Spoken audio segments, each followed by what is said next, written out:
যে সমস্ত প্রতিনিধি সমস্ত দল তাদের দলীয়ভাবে তারা মার্কায় বাংলাদেশের জনগণ ভোট দিবে, ভোট আনুপাতিক হারে সেখানে প্রতিনিধিত্ব সংসদে দায়িত্ব পালন করবে, এই পদ্ধতি আমরা বলেছি এবং সেটা খুব চমৎকার এবং তারা সেটা আমাদের প্রস্তাবটাকে তারা ভালোভাবেই গ্রহণ করেছে এবং এটা নিয়ে তারা আলোচনা পর্যালোচনা করবে। সম্মানিত উপদেষ্টা তাদেরকে বলেছি যে এই দেশ স্বাধীন 5ই আগস্ট হয়েছে, বহুত রক্ত বহু জানের বিনিময়ে আপনারা যে ম্যান্ডেট এবং যে জনগণের সমর্থন নিয়ে দেশ পরিচালনা করতেছেন, আপনাদের তো কোনো দুর্বলতা নেই।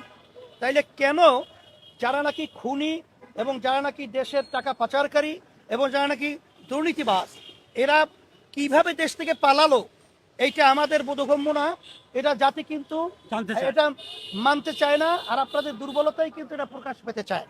বিদায় আপনাদের শক্তভাবে এই দুর্নীতিবাজদেরকে এবং খুনিদেরকে এবং টাকা পাচারকারীদেরকে আপনারা সেইভাবে ব্যবস্থা নেবেন এবং তাদেরকে আটকিয়ে তাদের শাস্তি অপরাধ অনুযায়ী ব্যবস্থা আপনারা নেবেন।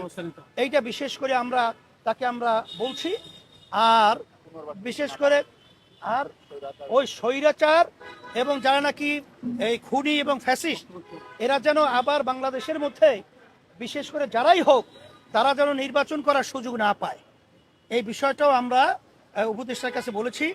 তা বিশেষ করে আমরা সংস্কারের এবং বিভিন্ন যে কমিশন রয়েছে 6 কমিশনের পরেও আমরা আরো কয়েকটা কমিশন বাড়াবার জন্য দেশ সুন্দর পরিচালনার জন্য আমরা প্রস্তাব রেখেছি।